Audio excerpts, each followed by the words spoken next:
Assalamualaikum warahmatullahi wabarakatuh. Kami dari kelompok 7 akan mempresentasikan mengenai analisis pengaruh luas lahan, luas panen, dan produktivitas terhadap produksi padi di Provinsi Kalimantan Timur pada tahun 2003 hingga 2015. Perkenalkan, saya Raihan Ramadhani NIM 1121169 yang akan mewakili anggota kelompok 7 yaitu Dwi Chandrian Sinaga 132111012, Dava Maulana 02211004, Manhati Lombu 11211049, Muhammad Aditya 11211053, Heran Nurliana 13211020.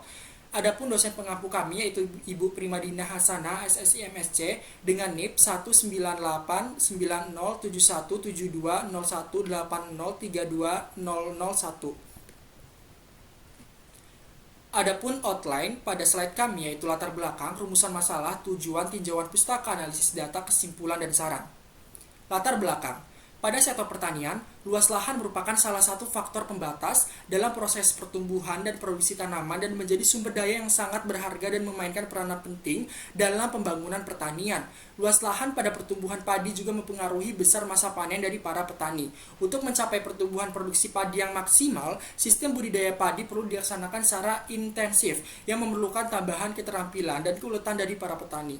Dengan mendapatkan data dan menggunakan metode yang tepat, di mana hal ini dilakukan guna untuk meningkatkan pertumbuhan produksi padi serta untuk menganalisis pertumbuhan produksi padi di Provinsi Kalimantan Timur dari tahun 2003 hingga 2015. Rumusan masalah pada poin pertama adalah bagaimana statistika deskriptif dari produksi padi, poin kedua adalah bagaimana analisis korelasi antara produksi padi, poin ketiga adalah bagaimana model regresi linear berganda melalui pendekatan matriks dari produksi padi. Poin keempat adalah bagaimana pengujian parameter regresi berganda dari produksi padi. Pada poin kelima adalah bagaimana pengujian asumsi residual IIDN atau identik, independen, dan berdistribusi normal dari data produksi padi. Tujuan pada poin pertama adalah mengetahui statistika deskriptif dari produksi padi. Poin kedua adalah mengetahui hubungan korelasi dari data produksi padi. Poin ketiga adalah mengetahui model regresi linear berganda dari produksi padi. Poin keempat adalah mengetahui pengujian parameter berganda dari produksi padi.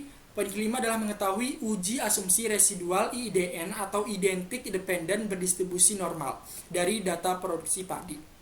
Tinjauan pustaka yaitu analisis korelasi, analisis regresi linear, uji signifikansi parameter regresi, analisis variansi satu arah atau ANOVA. Analisis korelasi. Analisis korelasi merupakan istilah dalam ilmu statistik yang bisa digunakan untuk mempelajari hubungan antara variabel dengan tujuan untuk mendapatkan pola dan keeratan atau kekuatan hubungan antara dua variabel atau lebih yang dinyatakan dengan koefisien korelasi.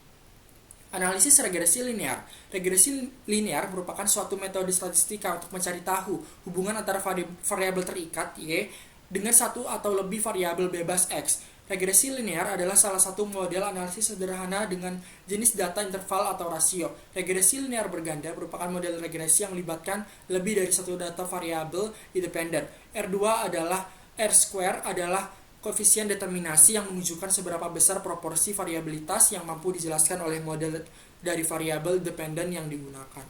Uji signifikansi parameter regresi. Pengujian signifikansi parameter regresi bertujuan untuk mengetahui apakah terhadap hubungan linear antara variabel tak bebas dan variabel bebas. Analisis variansi satu arah atau ANOVA. ANOVA satu arah atau disebut juga one way analysis of variance adalah jenis uji statistik yang membandingkan varians dalam rata-rata grup dalam sampel sambil mempertimbangkan hanya satu variabel atau faktor independen. Pada data kami didapatkan pada Badan Pusat Statistik atau BPS atau Statistics Indonesia. Kami mendapatkan 13 data dari tahun 2003 hingga 2015 dengan variabel dependennya adalah produksi dengan satuan ton dan variabel independennya X1 luas lahan dengan satuan hektar, X2 luas panen dengan satuan hektar, X3 produktivitas dengan satuan kuintal per hektar. Analisis data bagian deskripsi data. Pada variabel produksi terdapat rata-rata 511.116,62, standar deviasinya 65.873,83, variansinya 4.339.362.000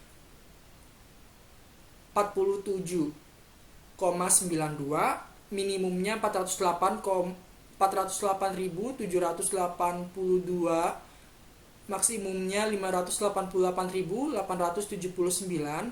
Pada variabel luas lahan, rata-ratanya 82.143,77, standar deviasinya 13.838,77, variansinya 191.511.433,36, minimumnya 55.485, maksimumnya 92.982.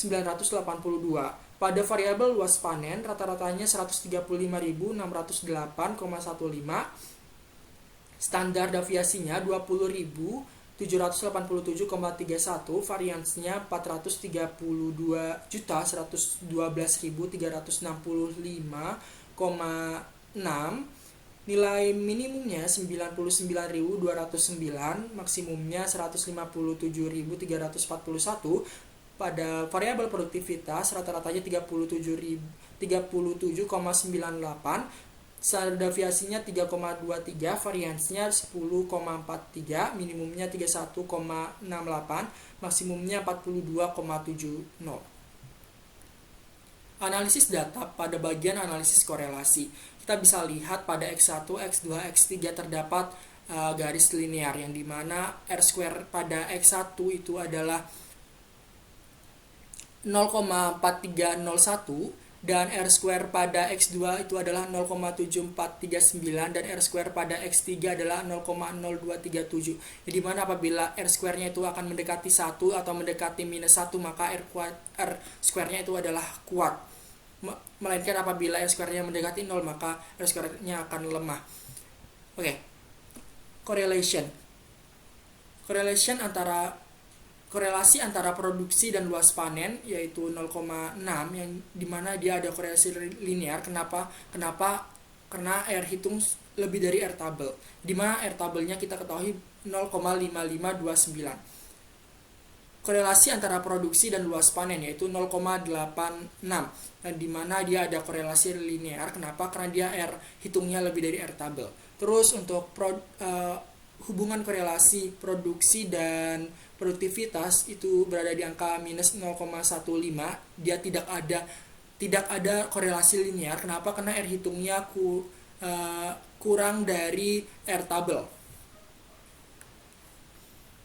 Nilai koefisien korelasi antara produksi dengan luas lahan adalah 0,4301. Nilai koefisien korelasi antara produksi dengan luas panen berada pada angka 0,7439. Nilai koefisien korelasi antara produksi dengan produktivitas berada di angka 0,0237. Setelah melihat hasil keseluruhan dari nilai koefisien korelasi di atas, maka dapat disimpulkan data antara variabel Y dengan X1 cukup kuat. Pada variabel Y dengan X2 cukup kuat, dan data variabel Y dengan X3 lemah atau kurang kuat. Analisis data, bagian analisis model regresi linear berganda. Pada uji serentak, kita dapat simpulkan karena nilai p-value-nya itu 0,00 kurang dari alfa yaitu 0,05, dan nilai f hitungnya itu yaitu 22.240,43 lebih dari f tabel yaitu 3,86, sehingga dapat diambil keputusan tolak H0. Artinya terdapat minimal satu nilai parameter yang signifikan terhadap model. Lanjut ke uji parsial. Dapat kita lihat bahwa tolak H0, jadi kenapa dia bisa tolak H0? Karena p-value-nya itu kurang dari alfa, sehingga dia akan menolak H0 ya untuk masing-masing variabel prediktornya. Yang dapat diartikan bahwa semua variabel prediktor tersebut berpengaruh signifikan terhadap variabel respon, sehingga kita akan mendapatkan model regresi yang dikatakan cukup baik, yaitu model regresi yang cukup baik, yaitu Y hat sama dengan minus 563.780,2236 ditambah 0,3122888837 dikali X1 ditambah 3,89236459 dikali X2 ditambah 13.728,20749 dikali X3. Simulasi prediksi. Oke, kita mengambil prediksi pada tahun 2019 di mana kita mendapatkan data produksinya itu yaitu 253.818,37, luas lahannya 41.405,71, luas panennya 69.707,75, produktivitasnya 36,41. Yang dimana apabila kita menggunakan model regresi yang kami dapatkan, maka akan mendapatkan nilai prediksi Y hat itu adalah 220.322,33, yang dimana di sini nilai errornya adalah 13%. Jadi dapat dikatakan model regresi yang kami dapatkan itu adalah model regresi yang terbaik karena nilai errornya cukup sedikit. Masuk ke kesimpulan, berdasarkan hasil analisis dan pembahasan perhitungan statistik deskriptif, uji korelasi, analisis regresi linear berganda, dan validasi asumsi residual IIDN, maka dapat disimpulkan bahwa menurut statistik deskriptif, produksi padi rata-rata atau Y adalah 511.116,615. Rata-rata luas panen itu 135.608,15.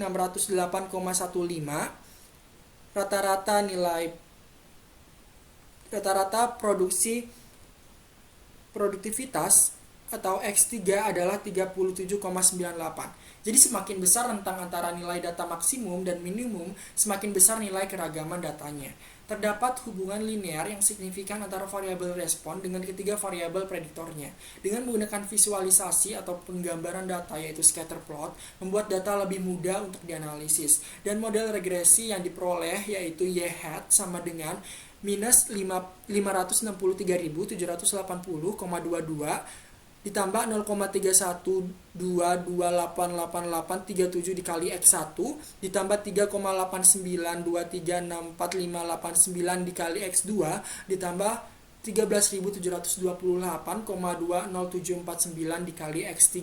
Hasil analisis uji signifikansi menunjukkan bahwa produksi padi atau Y, luas lahan X1, luas panen X2, dan produktivitas X3 signifikansi terhadap model karena nilai p-value-nya itu 0,000 kurang dari alfanya yaitu 0,05 dan nilai F hitungnya yaitu 291,624486 lebih dari F tabelnya yaitu 3,26 sehingga dapat diambil keputusan tolak H0, artinya terdapat minimal salah satu nilai parameter yang signifikansi terhadap model. Berdasarkan hasil uji residual IIDN, dapat diketahui bahwa residual data hasil analisis regresi belum memenuhi asumsi keidentikan dalam varians. Namun pada laporan kali ini diasumsikan bahwa residual data identik dalam varians. Berdasarkan uji analisis ANOVA, dapat diketahui bahwa keputusan tolak H0 di mana terdapat perbedaan nilai mean dalam ketiga variabel penelitian. Saran, saat melakukan percobaan panduan yang jelas, yang mudah dipahami dalam melakukan percobaan sangat penting. Serta dalam menganalisis data hasil percobaan ketelitian pun diperlukan. Dalam melakukan penelitian haruslah teliti dan memeriksa kembali data-data yang telah dimasukkan dan juga mengetahui dan mengikuti langkah-langkah yang sudah ditentukan. Karena jika perhitungan analisis dari suatu data salah, maka akan berakibat perhitungan yang lainnya juga salah. Terima kasih, sekian dari kelompok 7.